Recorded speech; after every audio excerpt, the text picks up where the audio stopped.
A picture of a smiling woman. Text, CDC. Alex Barger, MD, MPH. It took me 3 days to find 3 people racing against the incubation period of a virus that had already killed 1. I had to step outside my disease detective training and act more like an actual detective.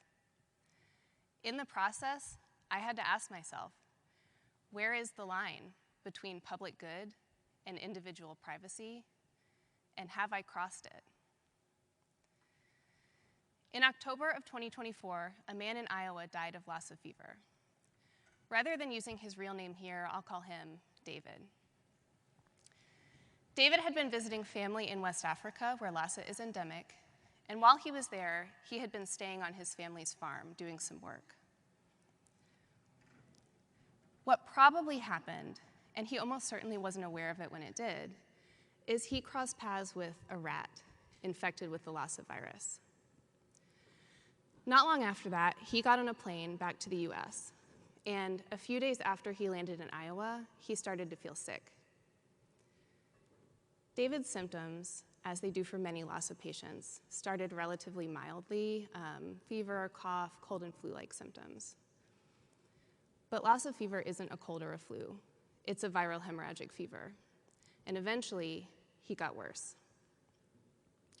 He was admitted first to one hospital, and then as he got sicker and sicker, he was transferred to a second hospital, where he died on October 27th. For David's family, who had been at his bedside, his death was the end of one chapter of this story. As they had sat with him and held his hand as he was dying, if they themselves had been infected with the Lassa virus, the clock of the incubation period was already ticking. And that is where the public health response began. A picture of Alexandra in uniform. I arrived in Iowa on November 2nd, 6 days after David died, and the public health response was already in full swing at that point. A major focus of the early investigation was contact tracing and daily symptom checking of people who had potentially been exposed. Someone with Lassa fever isn't considered to be infectious until they've already started showing symptoms. So the idea is that if you can get people who have been exposed into quarantine, then even if they do get sick later, not only do they get the care they need faster, but they also aren't going to transmit that infection to anyone else. And Iowa state and local public health staff had already done so much of this work before we even got there, but there was still work to do because hospital staff had seen 3 visitors at David's bedside in the day or 2 before he died. No one knew where they came from or where they went after they left the hospital, but they knew they had been in contact with him when he was very sick. And we needed to find those people fast because while the Lassa incubation period can range from just a few days all the way out to 21 days, the average is around 7 to 10. At 6 days since their last exposure, we were standing right on the edge of that 7 to 10 day window.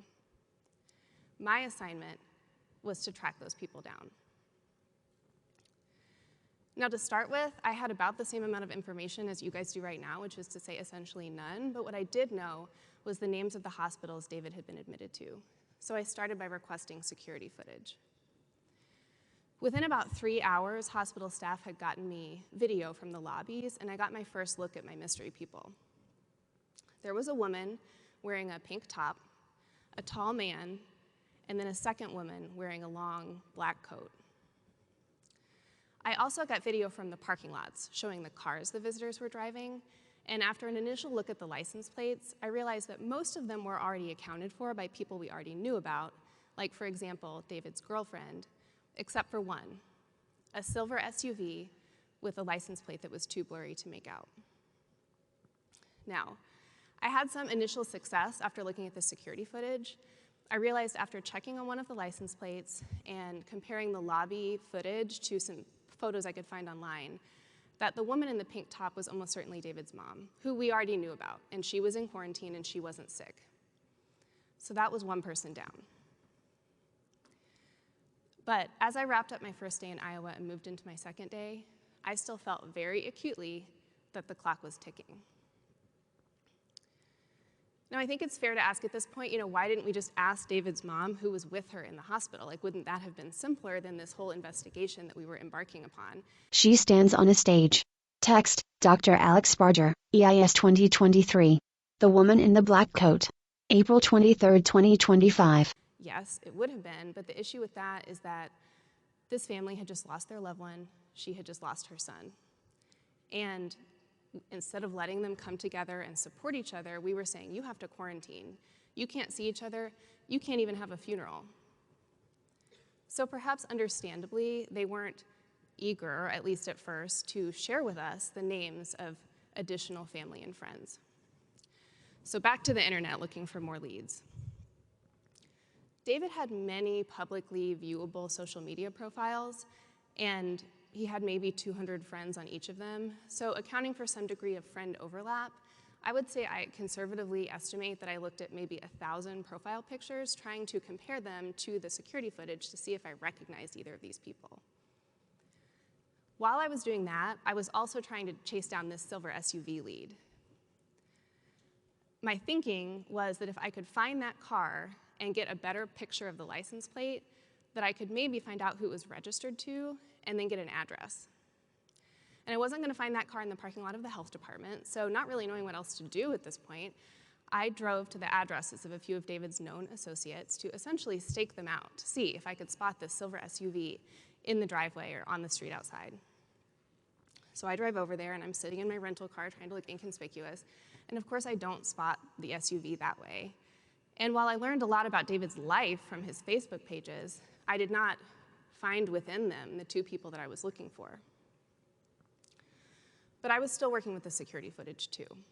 And I had kind of zoomed in and enhanced to the extent possible the images, and I was circulating them to a few people in the community who had indicated they were willing to help us. Like, for example, we had a pastor and a police officer, and to see if they could recognize either of these people. And one of them did. He recognized the man, definitively said, I know who that is, and he had a name and an address.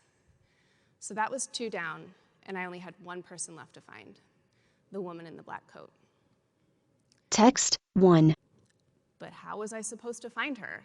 I had basically reached the end of my very limited detective abilities at this point, and I'll remind you, we're now on day 7 after her last exposure. Average lasting incubation period, 7 to 10 days. As I wrapped up my 2nd day in Iowa, I felt like we were running out of time. But that's when I got lucky. A tip had come in, essentially, from another community contact with a potential name for the woman in the black coat. I'll say that the name we were given was Agnes, not her real name. But that was just a name, not too useful by itself. I mean, I needed to physically find this woman and make sure she was okay. But I had learned that if you have a name and access to the internet, you can find all sorts of things. So I looked into it a little bit, and I got 3 potential addresses associated with that name. And there was nothing left to do at that point except start knocking on doors. The first 2 addresses I went to were dead ends, but I pulled up outside the 3rd, and I saw a silver SUV parked out front. I walked up to the door, and I knocked, and a young man answered. Now, I was looking for an older woman, so I just asked, is Agnes here? And he goes, yeah, that's my mother-in-law. I said, okay, can I talk to her? And he is kind of side-eyeing me a little bit, but he was just like, yeah, okay, I guess. And he called downstairs. And this woman comes out of the basement, and she walks about halfway up the stairs, looking at me, and she stops. Now, up until this point, I had only known her as an image on a computer screen, but I recognized her immediately. That was the woman in the black coat. In 3 days, I had gone from nothing, no leads, no information, no nothing, to standing in this woman's living room, having a face-to-face conversation with her. And most importantly, she was healthy. She wasn't sick. We had not been too late. But I felt like I had to make absolutely sure that it was her. So I asked her if she would look at a photo for me. I pulled out my laptop and pulled up one of the surveillance images, and I said, is that you? And the horror on this woman's face as she looked at that picture, I realized I had no idea how to explain to her why I was standing in her house with literal surveillance footage of her on my laptop. And as she looked at me, I had to ask myself, am I the bad guy? I'm a nice person, okay? But how do I tell her that? How do you say to someone, no, I know that to all outward appearances, I look like a stalker right now, and I'm standing in your living room, but if you got to know me, I think you would really like me. Genuinely, all I wanted to do was make sure that these 3 people were okay, but in the process, I had to learn what kind of car they drove, where they lived, their children's names, their grandchildren's names, where they worked, where they went to church. And I didn't have some secret repository of information. I mean, it's amazing what you can find on the internet if you're motivated. And I think you can make the argument, like we did, that the goal of protecting the public from infection with a viral hemorrhagic fever justified my actions. I mean, there's not a lot of good information out there about the risk of person-to-person loss of transmission in a situation like this. And I think if you asked a lot of people, they would say, yes, some amount of infringement on privacy is okay in the face of something so scary. But I also invite you to consider how much you would hate it if I did that to you.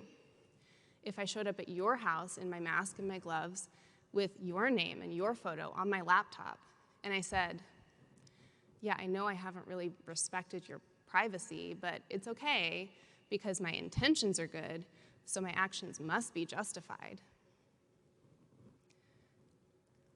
For as tragically as this story started, I think it ended positively. First off, there were no secondary cases. No one else got sick. But second, once we had identified these people and gotten them into quarantine, the state and local health department staff provided so much support and also honestly just treated them with so much respect that I think it went a long way towards showing, not just saying, but actually showing that our intentions were good. I don't think I was the bad guy in this story. But in Agnes's eyes, for at least a minute, I definitely was. That hurt a little bit, honestly, but I think it also was a good reminder to me, and one that I'll pass along to you all now, that there is a line somewhere in there between the public good and individual privacy and agency. And we might have to walk right up to it in our work. The people we serve, who we are genuinely trying to help, are counting on us to know where that line is. So I think we have to ask ourselves, how far should we go to protect the health of the public? Thank you. She walks off the stage.